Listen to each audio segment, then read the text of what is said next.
Então, esse assunto é um assunto curto e é um assunto mais para o médium saber que essas questões de mediunidade, não com esse aspecto espiritual de Kardec, foi tratado pela ciência e por alguém de uma importância muito grande na ciência. Tá? Então, vamos lá, vamos seguir aqui.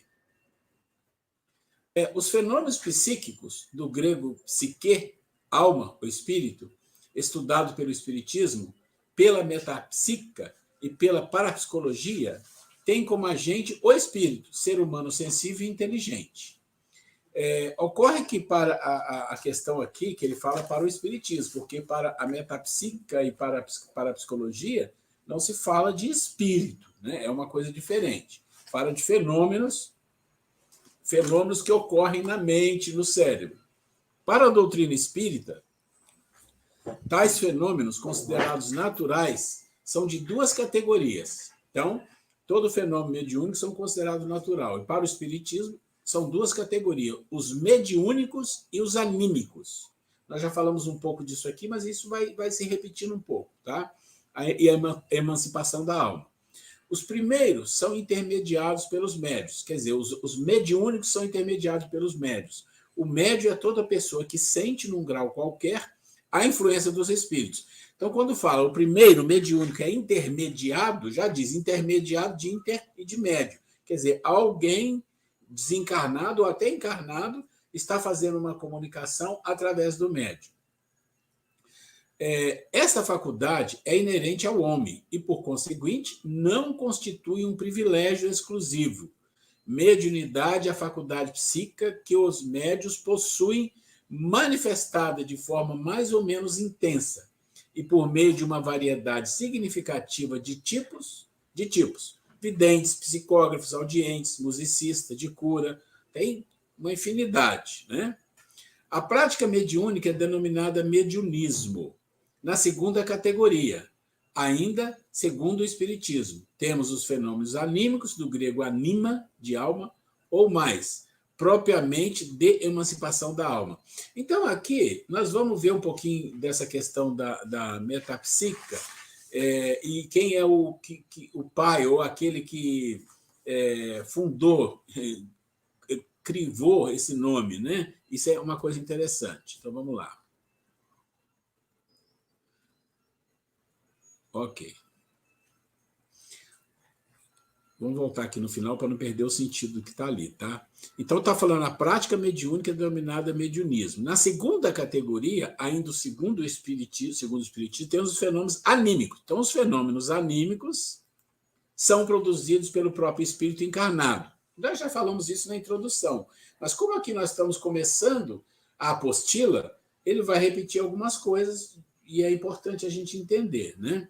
Então, é o próprio espírito encarnado que, nessa situação, não age como intermediário. Então, não existe um intermediário de outro espírito, ou intérprete do pensamento dos espíritos. Então, o fenômeno anímico é parte do próprio encarnado para o encarnado, né? Partindo-se do princípio que todo ser humano é médium, o espírito André Luiz conceitua animismo ou prática dos fenômenos anímicos, conjunto dos fenômenos psíquicos produzido com a cooperação consciente ou inconsciente dos médios em ação. Então, imagina uma coisa interessante que nós já falamos, só para reforçar aqui.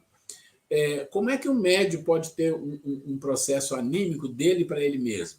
Nós temos que entender um pouco, aí é uma questão de estudar um pouco o André Luiz, estudar até um pouco de Joana de Ângeles, que fala um pouco da questão da mente humana, que fala do consciente, do inconsciente, essas coisas que é importante os médios estudarem, porque nós temos a nossa vida aqui atual, onde nós temos a nossa personalidade que se forma, né? E numa vida anterior nós também existimos com uma personalidade necessariamente não igual a essa.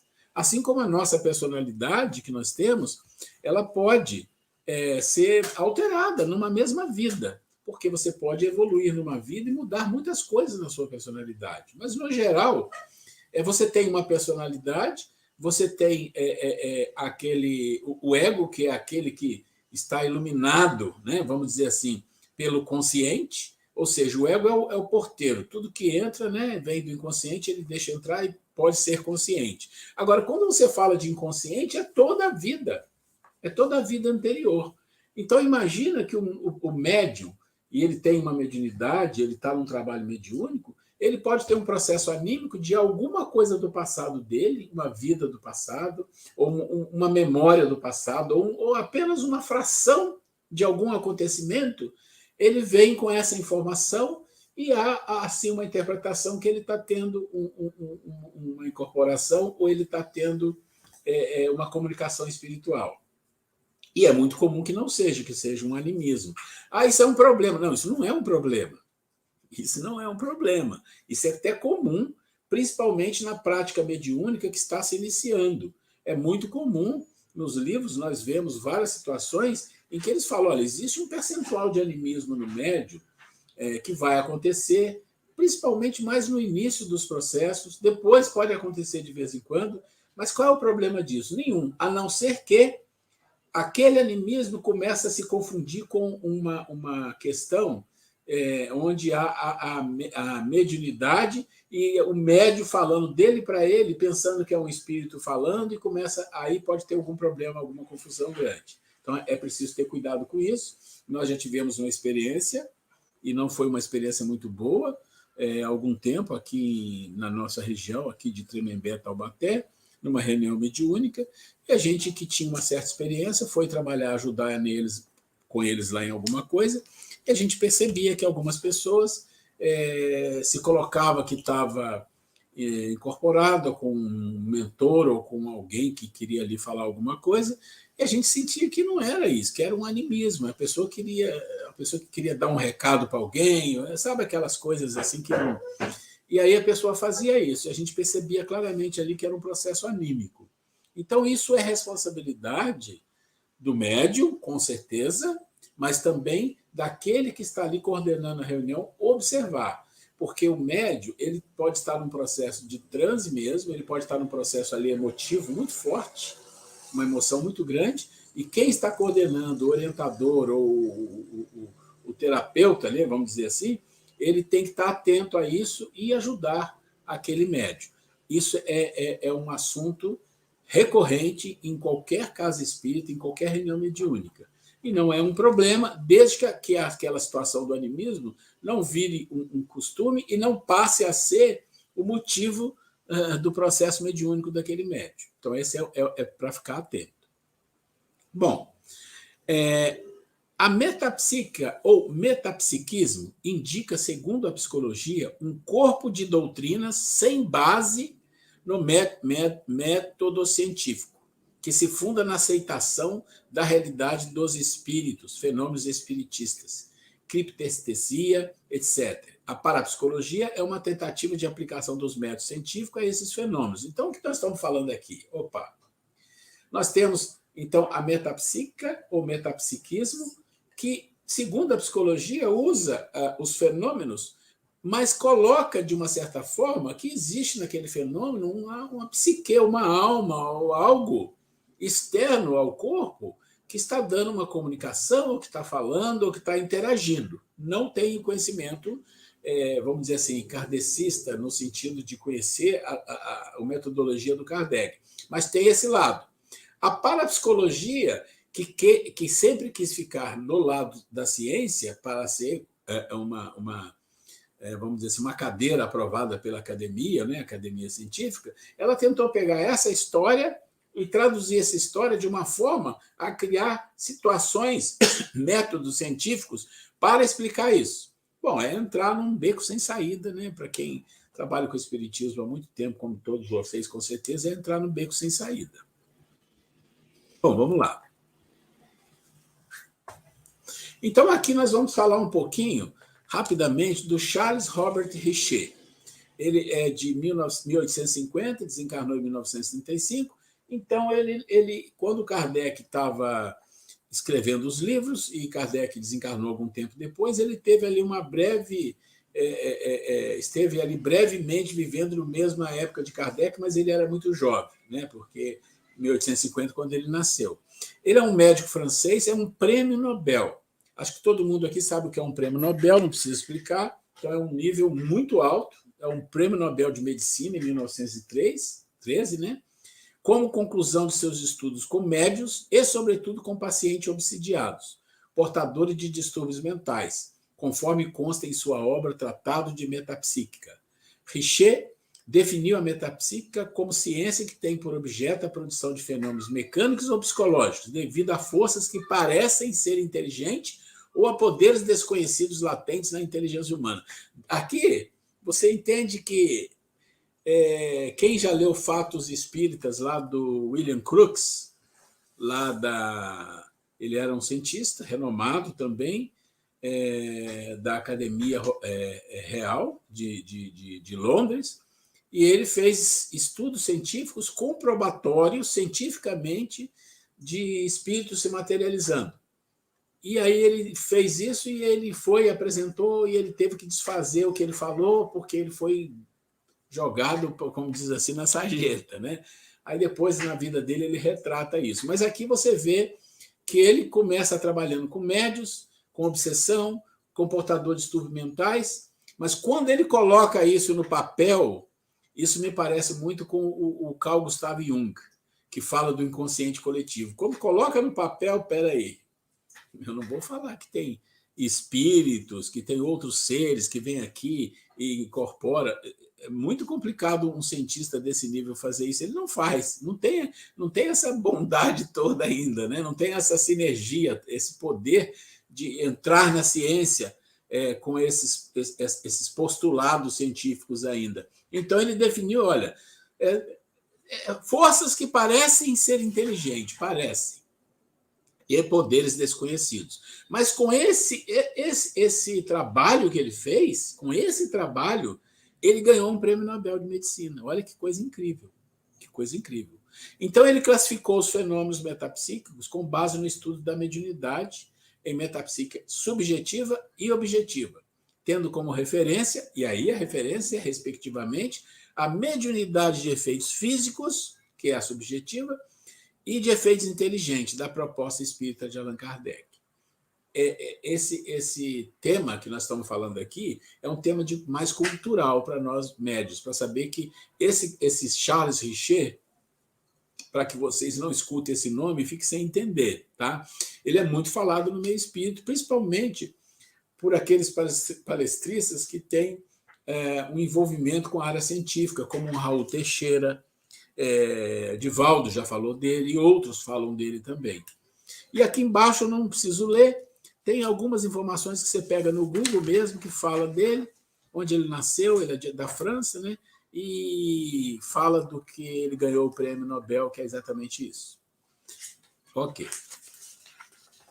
E a metapsíquica subjetiva abrange os fenômenos telecinéticos, palavra derivada de telecinesia, do grego tele e kinese, mover à distância. A capacidade de efeitos físicos, de mover objetos, né? Fazendo levitar, mover-se ou apenas ser abalado pela mente. Aqui você lembra das mesas girantes, que nós falamos na aula anterior um pouco, né? E isso é o processo que ele não fala de que os espíritos estão movimentando as mesas através disso que a gente sabe. Ele vai falar que é um processo derivado da telecinesia, telecinético. O nome tem que ser científico, não pode ser o espírito atuando, né? Esses tipos de fenômenos metapsíquicos são denominados para a parapsicologia como TK, telequinesis, ou PK, psicoquinesis. Para Richer e seguidores, a telecinesia é possível, porque o indivíduo mobiliza de forma inconsciente energias fisiológicas, fluido vital, que impregna um determinado objeto movendo. A telecinese seria uma exteriorização do psiquismo inconsciente. Ó, tá vendo aqui? O Richer até diz, não, existe um fluido que o ser dirige ao objeto e ele movimenta esse objeto. Mas para a parapsicologia, aí é um pouco diferente. Ele diz, não, é uma exteriorização do psiquismo inconsciente. Você vê como como as coisas vão sendo costuradas de uma forma mais complicada, mais complexa do que realmente é, para que não entre num campo que é proibitivo para a ciência, né? A ciência se proibiu de fazer isso. A metapsíquica objetiva refere-se a uma classe de fenômenos denominadas criptestesia, termo criado por Richer, para especificar o conhecimento que algumas pessoas obtêm de acontecimentos ou fatos, presentes ou futuros, por intermédio da percepção paranormal, isto é, sem ação dos órgãos dos sentidos. Nessas condições, a pessoa estaria sob efeito de estímulos psíquicos e anímicos, ainda não suficientemente explicado pela ciência. Bom, aí a gente teve uma palazinha, um breve históricozinho, cultural, vamos dizer assim, para a gente entender que esse assunto tem muito a ver com o espiritismo e a gente vai, vocês que são médios, precisam saber pelo menos que existe isso e que isto vai, de uma certa forma, nortear muitas coisas nas palestras de pessoas que vão falar de mediunidade, vão falar de energia, vão falar de magnetismo. Então, isso aqui é uma coisa importante. E aqui, deixa eu ver aqui. Em síntese, para a doutrina espírita, os fenômenos paranormais ou extrasensoriais são considerados de dois tipos. Então, para a doutrina espírita, anímico e mediúnico. Os primeiros, assim denominados por Alexandre Aksakov, 1832 e 1903, diplomata e filósofo russo, que, ao se apropriar da expressão ânima, de alma, designa os fenômenos paranormais produzidos pela própria alma humana, de anímicos, os quais o codificador preferiu chamar de fenômenos de emancipação da alma. Os segundos, originalmente designados por Allan Kardec, indica a faculdade inerente às pessoas de se comunicarem. Então, para o espiritismo, os fenômenos mediúnicos podem apresentar duas formas de manifestação: efeito físico, que revela ações de impacto no meio ambiente, e efeitos intelectuais, cuja manifestação exige certo grau de elaboração mental, de interpretação intelectual. Contudo, importa assinalar a prática espírita manifestada na forma do mediunismo e do animismo, fundamenta-se necessariamente nos parâmetros de moralidade expressos no Evangelho de Jesus. Bom, aqui é o Espiritismo falando, né? Para o médium sempre, que todo processo mediúnico tem que estar fundado onde? Nos princípios morais no Evangelho de Jesus. Bom, esse trecho é bem curto, né? E ele é mais um trecho que eu não queria tirar da apostila, simplesmente porque eu entendo que ele tem um aspecto cultural e para que os médios saibam que existiu alguém que estudou isso, que ganhou um prêmio Nobel exatamente por estudar esses fenômenos, mas não podia dar o nome, né, da maneira como a gente espírita entende. Deu um nome diferente à coisa. Mas isso aqui está de acordo com as pesquisas de Kardec e ganhou-se um prêmio Nobel por isso. Muito bem. Aqui a gente tem uma coisa muito interessante, né? Já é um tema mais light. É o método kardeciano de comprovação mediúnica. Tá? Tem um método. A gente que estuda o Kardec mais na área de doutrina, a gente estuda os métodos, os sistemas que Kardec criou, os processos que ele fez para fazer os seus livros, como é que ele comprovou, qual a preocupação que ele teve, e é uma coisa muito grandiosa. E aqui, o nosso material ele tem um adendo. Eu já falei isso para vocês, que de vez em quando tem um adendo, e eu vou mandar o adendo para vocês. Eu vou mandar isso aqui amanhã, esse material, e esse adendo vocês podem imprimir aí, guardar junto com a apostila, ou simplesmente deixar aqui na aula para vocês entrarem quando vocês quiserem. Então, vamos lá.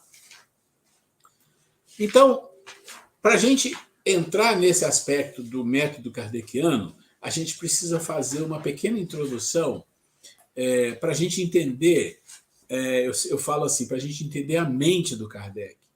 Né? Porque o Kardec, que a gente conhece, antes de ser o que ele é, um codificador da doutrina espírita, esse ser, né, evoluído, ele foi um cientista, um pesquisador, um professor, um poliglota, estudou com Pestalozzi, deu aula na escola de Pestalozzi, né, falava várias línguas, né, poliglota, e ele escrevia livros e trabalhava na área de educação na França, e tem livros considerados muito importantes, e ele tem trabalhos que ele fez nas instituições educacionais da França de muita relevância. Então, não é um ser qualquer, é um ser com uma capacidade bastante grande e, espiritualmente, provavelmente, um ser evoluído para ser designado para esse trabalho. E ele fazia parte da academia, o nome não é esse, mas só para a gente entender, Academia de Ciências e Letras, naquela época não era esse nome, mas ele fazia parte da elite científica, né, da época, e muito considerado. Com essa pequena introdução, vamos entender. Ele não era religioso, não tinha nenhum envolvimento com religiosidade, era um cético, né, por ser um cientista, era um cético, muito ligado às coisas por prova e teste e verificação, era uma pessoa de muito bom senso. E aí, então, acontece que, na época de Kardec, começa a acontecer alguns fenômenos. Né? Os fenômenos que estava sendo feito por espíritos para começar o processo do espiritismo. Então, é que eu falo, né, na nossa aula aqui de doutrina, a gente falou exatamente disso aqui na semana passada. Os espíritos que são classificados na hierarquia dos espíritos por Kardec, na terceira ordem, são os espíritos chamados batedores. Né? Batedores. Espírito batedor, e a gente entende a palavra batedor como aquele que vai na frente, né? Abrindo um espaço, verificando o terreno e volta para trazer a informação. Ele faz um trabalho importante para os espíritos superiores, quando eles querem vir trazer alguma coisa nova para a humanidade. Muitas das vezes eles precisam de alguns fenômenos físicos, de algumas coisas assim mais que chamam a atenção. E eles usam muito os espíritos batedores para isso. E na época de Kardec não foi diferente. Então é como se fosse, eu falo assim, né? Eles vêm, os espíritos batedores vêm fazendo aquela confusão, batendo e tocando aquelas músicas fortes e tal, para depois vir aquele som harmonioso dos espíritos trazendo aquilo que precisa trazer. Então, na época do Kardec, os espíritos batedores trabalhavam muito com o quê? Com as mesas girantes. Imagina, as mesas levantavam, né, giravam, e aí aquilo começou a ser um motivo de lazer para as pessoas na França. Essa história vocês conhecem bem. Então, vou resumir ao máximo para chegar no ponto. E também nos Estados Unidos, a questão das irmãs Fox, né, as batidas que tinham na casa. Tudo isso, processo preparando um terreno para algo mais sério, algo sério que viria em seguida. Mas precisava mexer no ambiente, precisava, de uma certa forma, chamar a atenção das pessoas. Então, esse é o processo feito pelos espíritos batedores, chamar a atenção. Tá bom.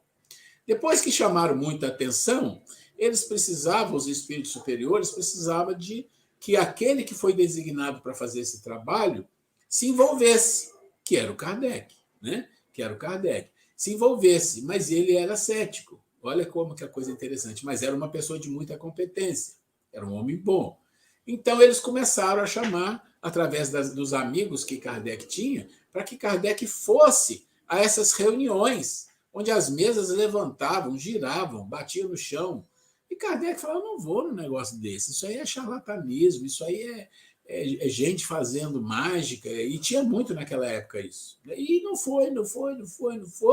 E até que um dia um amigo muito íntimo dele falou, vamos lá, vamos verificar, vamos ver o que está acontecendo. E ele resolveu ir. O nome desse amigo dele era Fortier. Ele chamou, ele foi. E ele, como era uma pessoa inteligente, ele olhou aquilo de uma outra maneira. Ele falou, pera, aqui tem uma situação. Ou tem charlatão aqui, ou algo está acontecendo que precisa ser investigado. E aí ele foi se envolvendo e foi chamado para algumas reuniões mais sérias, não aquelas de lazer ali, né, porque virou um lazer. Reuniões mais sérias, em casa de pessoas mais sérias, e começou a ver que as mesas respondiam algumas perguntas com batidas. Ele falou, não. E ele investigava, ele duvidava, ele olhava e fez muitas vezes essas verificações até que ele chegou à conclusão que tinha algo inteligente por trás disso. E aí, o que acontece? Isso aqui é importante a gente entender, todo mundo já sabe que é a doutrina espírita, o livro dos espíritos, são 4 livros aqui dentro, e um deles dá em detalhes o livro dos médiuns, o outro livro vai dar como detalhe o Evangelho, Céu, Inferno e a Gênesis. Então, aqui você tem um livro dos Espíritos com as coisas básicas, e quando você pega o livro 1, 2, 3 e 4, cada um deles tem os detalhes nos seus respectivos livros. E esse aqui é o ponto que nos interessa, e nós vamos ver que é interessante. Vamos lá. Ok. Então, Kardec faz assim, não, então, peraí, eu tenho que investigar, eu tenho que entender. Só que aí, o que ele faz? Ele também era cientista. Então, ele pegou e falou assim, não, então, para me investigar isso, eu tenho que usar o método científico atual, contemporâneo. E o método científico atual contemporâneo era o método usado pelo Augusto Comte do positivismo. Augusto Comte, no positivismo, falava de humanismo, falava de uma religião da humanidade, mas não falava de espiritualidade, Deus, nada disso. Era uma outra história. Tanto que não vingou o negócio, né? Mas aí o Kardec diz assim, tá bom. Então, se essas mesas estão falando, estão respondendo, e tem algumas respostas que parece ser inteligentes, tem alguma coisa aí. E o que é essa alguma coisa? Essa alguma coisa ele chamou de fatos novos. Fatos novos se apresentam. Opa! Então, se tem fatos novos que se apresentam, que não podem ser explicados pelas leis conhecidas, então, isso é uma coisa que ninguém explicava. Ele estava ali como um cientista, ele foi pedido para ir lá, para ele verificar. Ele falou, isso aqui são coisas novas, eu não tenho a mínima ideia do que está acontecendo aqui. Por que isso está acontecendo? Então, ele falou, então deixa eu pegar o método científico. Ele pegou. Ora, o método científico dizia assim, olha, se fatos novos se apresentam e não podem ser explicados pelas leis conhecidas, então você vai observar, vai comparar e vai analisar. Esse é o primeiro passo. Você tem que ir lá observar tudo que está acontecendo, fazer comparações e analisar detalhadamente. E depois que você fizer isso muito bem feito, você vai entender que os efeitos e as causas são a coisa mais importante para você entender. Ora, aquele efeito da mesa responder, de batida, e tudo aquilo tem que ter uma causa. E se a resposta é inteligente, a mesa não tem inteligência para responder. Tem algo por trás disso. O que é? Qual é a lei que rege isso aqui? Que lei é essa que está fazendo essas mesas responderem, bater, e depois das mesas você sabe que foi a mesa de bico, os lápis, as escritas, tudo isso foi como se fosse assim, um caldeirão que teve uma ebulição e a coisa disparou. Então ele tinha que descobrir, olha, eu já observei, já comparei, já analisei, já entendi mais ou menos as causas, e agora eu quero entender qual a lei que rege esse negócio aqui. Tem que entender. Esse era o método científico da época. E depois que ele descobre quais são as leis, ou pelo menos tem uma ideia, ele deduz as consequências e busca aplicação útil. Ok, qual a consequência disso aqui? Onde se quer chegar com isso? Quais as aplicações que tem isso? Então, esse é o método científico usado por Kardec, e em cima desse método, aqui fala do Kardec, aqui fala um pouco do Comte, eu não vou. Depois vocês leem aí se vocês quiserem. Mas aí é assim, o método científico trocado em miúdos é isso aqui. Então, as ciências da época seguiam um método para a validação. Observação, sempre como um todo. Primeiro, ora, vamos imaginar que você é um cientista e você vai analisar um projeto que é muito grande. Você tem que escolher o objeto de estudo. Qual é o objeto de estudo? É tudo isso aqui? Não, mas isso aqui é o universo inteiro. Não, eu vou me calcar em cima de um ponto. Esse ponto é meu objeto de estudo. Assim como se fazem nas universidades as monografias, as teses, você pega um assunto e você fala, eu vou falar desse ponto. É assim que funciona. Ninguém fala, vou falar de tudo, né? Vai se perder. Então, Kardec tinha que escolher um objeto de estudo. Esse é o ponto central que nós vamos nos pegar.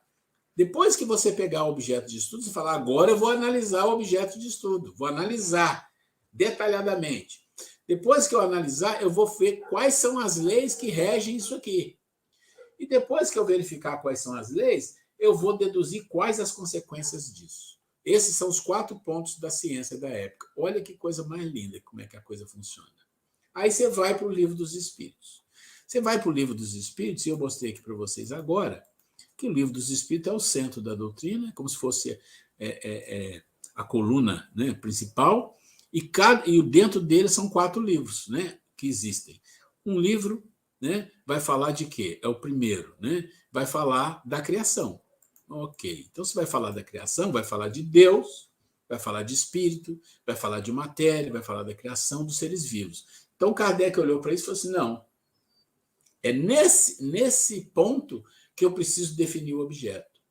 E o Livro dos Espíritos, que está relacionado das causas primárias, que tem a ver com a Gênese, ele é a menor parte do Livro dos Espíritos. Ele só tem 75 questões e representa 7% do livro. Mas é aqui que Kardec definiu o objeto de estudo. Porque ele olhou para cá e falou assim, o objeto de estudo é Deus. Ele falou, não, quem somos nós para ter Deus como objeto de estudo? Não dá. Ah, é a matéria. Não, mas a matéria já tem a ciência. A criação e os seres vivos. Não, mas isso aqui a ciência já faz. O que sobrou para mim? Ah, esse é o objeto de estudo. Não é isso aqui?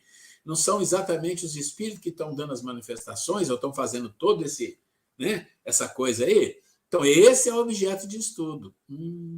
Vamos nós. Aí ele, olha, vamos na cabeça do cientista. Pronto, olha, ele está seguindo passo a passo, está montando uma história. Ora, se o objeto de estudo é a espiritualidade, então está no livro 2 do Livro dos Espíritos, que é do mundo espírita ou mundo dos espíritos. Opa! Então vamos entender. O Livro dos Espíritos tem 4 livros, 4 sublivros. Tem o primeiro, que é a parte primeira das causas primárias, que a gente acabou de falar, que é o objeto de estudo. É 7% do livro. Depois tem o livro 2, do mundo espírita ou mundo dos espíritos, que é o objeto de estudo central da doutrina. 53% do Livro dos Espíritos. Mais da metade. Mas tem as leis. Ah, olha que interessante isso aqui, ó. Tá vendo? Análise do objeto, das leis e das consequências. Ó, escolhe, analisa, vê quais são as leis e vê quais as consequências de praticar ou não praticar essas leis. Olha, tá aqui, das leis, 30%. E o último, das esperanças e consolações, céu e inferno, dedução das consequências. Vamos caminhando no raciocínio como se a gente fosse um cientista, junto com Kardec, analisando passo a passo para chegar no ponto. Tá bom. Então, se o objeto de estudo é o livro 2, opa, aquilo não vai passar como eu gostaria, né? Não, tá bom, mas vai assim mesmo. Então, se o objeto de estudo é o mundo espiritual, a gente precisa saber algumas coisas sobre ele. Por exemplo, como que se comporta? Ele se movimenta? Ele vive? Como que vive? Ele se relaciona? Como ele se relaciona? E muitas outras perguntas que o cientista faria. E o Kardec, na sua genialidade, ele fez 6 pontos, e com 6 pontos ele fechou todo o processo. E quais são esses pontos? Vamos para o primeiro. Primeira coisa, há espíritos. Pronto, está lá. Tá lá, você vai encontrar isso no livro dos Espíritos, nesse livro 2, as primeiras questões. Há espíritos. Mas e aí? O que é que acontece no primeiro movimento, do 1? O 1 é passagem do mundo espiritual para o mundo material. Ó, o que significa isso? Kardec olhou e falou, bom, passagem do espiritual para o material é reencarnação, é encarnação. É quando a pessoa vem do mundo espiritual, o espírito vem e encarna. Ah, então esse é um movimento importante, porque tem muita coisa envolvida aqui. Tem muitas perguntas para serem feitas sobre esse item aqui. Por que nasce? Por que nasce assim? Por que nasce assado? Por que nasce doente? Por que nasce com defeito? Por que nasce numa situação miserável? Por que nasce numa situação... Mil coisas. Por que nasce com beleza, sem beleza? Quantas coisas existem de questionamento que se faz só nesse movimento aqui? Depois tem um outro, tem o contrário, o 2, a passagem do mundo material para o mundo espiritual. O que é isso? É o desencarne, quando morre. Opa, quando morre, mas as pessoas têm muito medo da morte, a gente precisa saber um monte de coisa. O que é a morte? O que acontece quando você morre? Você dói, sofre? Acontece alguma coisa do outro lado? Você vai para onde? Lá onde você vai, como funciona? Como que é aquilo? Quantas perguntas tem para fechar esse aspecto? E olha que ele está falando do objeto de estudo. Tem outra coisa, tem o 3. Ah, o 3 é vivendo no mundo espiritual. Opa, tá bom, então já falei que tem um mundo para onde você vai, que é o mundo espiritual. Como é lá? Como é que se vive lá? Quais são as coisas que acontecem lá? É fácil viver lá? É difícil? Então, todas essas questões tratadas aqui. Mas tem vivendo no mundo material. Olha, é um espírito que encarnou. Tá bom, ele chegou aqui, como que vai ser? Quais são as leis que regem a sua vida aqui? Para que você vá para um lado ou vai para o outro. Se você segue as leis, né? Então você vai buscar a sua felicidade. Se você não segue, você está ao contrário. Então, como é que funciona isso aqui?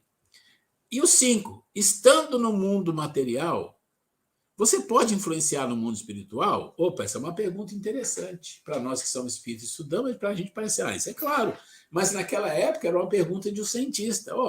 Nós estamos aqui, será que a gente consegue influenciar eles que estão lá no outro lado? E tenho muitas perguntas com relação a isso também. E o último, mas e estando aqui, eu consigo influenciar quem está aqui? Opa, né? É demais. E aí, segue o cientista.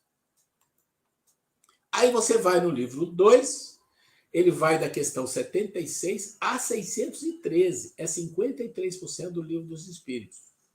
E aí você vai encontrar os capítulos de estudos que tem lá. Lembra dos Espíritos? Que eu falei, Espíritos. Aí você vai e fala, encarnação dos Espíritos. Opa, encarnação dos Espíritos é o 1. Olha lá, passagem do mundo espiritual para o mundo material. Então ele vai tratar lá no Livro dos Espíritos, nesse capítulo 2, de perguntas e respostas só sobre esse assunto. E aí vai a mesma coisa no 2, retorno da vida corpórea à vida espiritual.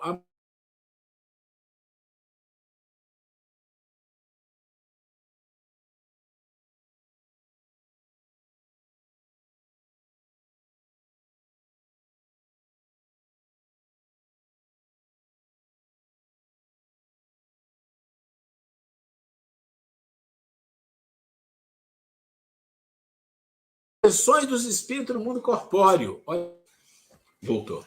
Voltou aí? Algum loop aqui.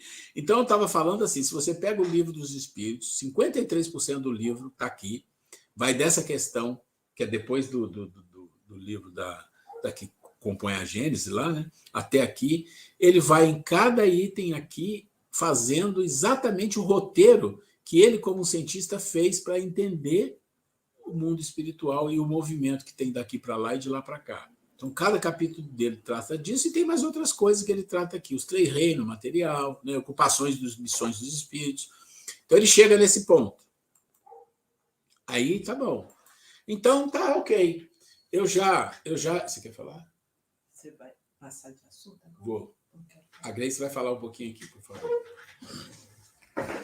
Gente, eu ouvindo aqui a aula também, né?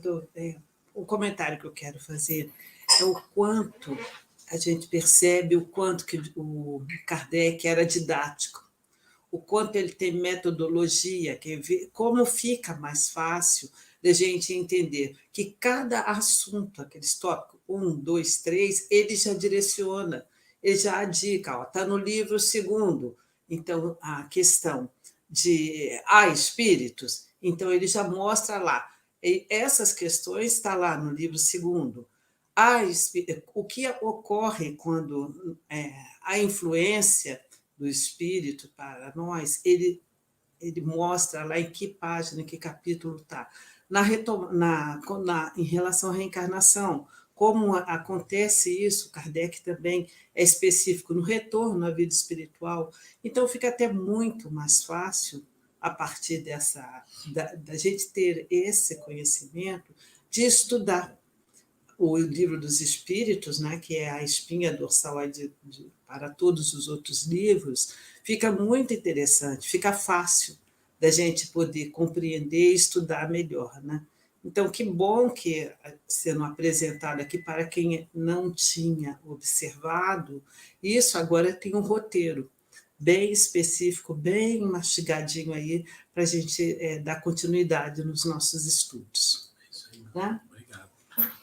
Mostrando isso aqui. Não, é isso mesmo. É importante, a Grace ressaltou bem, porque isso é o processo, mas não tem muitas pessoas que conhecem isso aqui. Às vezes as pessoas passam batido. Como que estuda a doutrina? Vai estudando o Livro do Espírito, pergunta por pergunta. Ok, mas tem um critério, as coisas têm um processo. Então, se você pega, por exemplo, você é um médium, vai estudar o Livro dos Médiuns, você tem a obrigação clara de estudar junto com o Livro dos Médiuns o livro 2º, porque ele é a base do Livro dos Médiuns. Cada questão dessa daqui você vai encontrar no Livro dos Médiuns, mais detalhada, mas esta é a base. Então, isso é importante entender. Vamos lá. Bom, se você fez a análise do objeto, o que está faltando fazer? Aqui é a análise do objeto, né? Está faltando fazer o quê? As leis. Quais são as leis que regem esse movimento? os espíritos, tanto no plano espiritual quanto no plano material. Quais são as leis que regem? Primeiro, 30% do livro dos espíritos, e ele está relacionado com o evangelho. Tá? São o livro 3, as leis morais. Primeiro o que é a lei? O que é essa lei? Quais são? E como que eu valido e pratico as leis? Tudo questão científica dele. O que é a lei? É simples. Está lá no capítulo 1, da lei divina ou natural. E quais são as leis? Está aqui. Está aqui. Tudo aqui. Então, você vai no livro 3, aqui já estou saindo do médio, só para a gente entender o fechamento, você tem todas essas leis que você tem que estudar no livro dos Espíritos, e você deve estudar isso como? Casado com o Evangelho. Então, aqui a gente faz um trabalho na aula de doutrina, que a gente tem uma matriz. Essa matriz pega cada um desse aqui e relaciona com as passagens do Evangelho. A gente estuda em conjunto. É muito interessante. E eu recomendo que a gente pode trabalhar também fazendo alguma coisa aqui. Pegar isso aqui e casar com o livro dos médiuns. Fica um trabalho mais profundo de conhecimento espiritual, do espiritismo. E aí, ok. As leis, você tem... Estamos finalizando aqui, né? Estamos em cima da hora, mas estamos acabando já aqui essa parte. Aqui, voltando aqui, então você tem as leis, e aí? O que você faz com tudo isso? Você estudou, tem as leis, você já sabe que existem as leis. Como é que você faz para aplicar essas leis? Porque tem que aplicar, senão não adianta. Como é que aplica as leis? Como validar e praticar as leis? Aí está aqui. Ora, as leis estão aqui. E elas estabelecem o que, essas leis? Aquelas leis estabelecem o quê? Os deveres do homem. Mas que dever? Para com Deus, para consigo e para com o próximo. Olha o encadeamento das coisas. Tá bom. E como é que funciona? Para com Deus, para consigo e para com o próximo. Então, as leis se distribuem assim. Os deveres do homem para com Deus, lei de adoração e lei de trabalho. É interessante que as pessoas têm dúvida disso, mas é perfeito isso aqui com relação a Deus. Lei relativa a si mesmo, reprodução, conservação e destruição. Lei relativa ao próximo, sociedade, progresso, igualdade e liberdade. E aí o último, tá bom, e quais as consequências de você praticar ou não as leis? Está aqui na Gênesis, no Céu e Inferno, capítulo 1 e 2, 2 capítulos. Das penas e gozo terreno, das penas e gozo futuro. A pena você está contra a lei, não está indo em direção à lei, você vai sofrer a necessidade do aprendizado, o sofrimento, as dores. Você está em acordo com a lei, está em direção à lei, é a alegria, a felicidade, ou aqui e também no futuro. Eu não queria entrar aqui ainda, e nem vou entrar, porque aqui é a parte da apostila da Fedro que vai falar da questão, sobre a questão do bom senso, da investigação do Kardec, muito estrita a questão mediúnica. Mas eu acho que essa introdução é fundamental para a gente compreender o que vem por aqui pela frente. Nós estamos na nossa hora, e a gente começou hoje, teve alguns contratempos, a gente acabou não fazendo a prece, né? Porque teve os contratempos, então eu sugiro que a gente faça a prece aqui no final, a gente tem 2 minutos para a gente não deixar de fazer uma prece na nossa aulinha aqui, tá certo? Eu vou fazer a prece, então, para a gente encerrar. Você quer fazer? Não, faz você. Então, nós vamos agradecer a Deus essa oportunidade maravilhosa, através da tecnologia, podemos estar trocando informações, aprendendo, porque eu aprendo muito com esses processos, eu tenho certeza que vocês também aprenderão aí, com pessoas muito boas que estão com vocês. Então, agradecer a oportunidade, pedir a Jesus, nosso mestre querido, que abençoe a todos vocês, as suas famílias, essa casa espírita, que abençoe o trabalho de vocês sempre, e que Jesus esteja com todos. Graças a Deus. Meus queridos. Bem, gente, agora... com certeza, quando a gente pegar o livro dos Espíritos, a gente vai ter outros olhos, né? Que já vai ter uma noção mais clara da melhor forma de estudá-lo e compreendê-lo. Então, um abraço a todos, fiquem com Deus, boa semana e até semana que vem, se Deus quiser. É isso, tchau, gente. Ednilson. Estamos encerrando a transmissão aqui, viu? Obrigado, fica com Deus. A todos. Tchau, boa noite. Boa noite.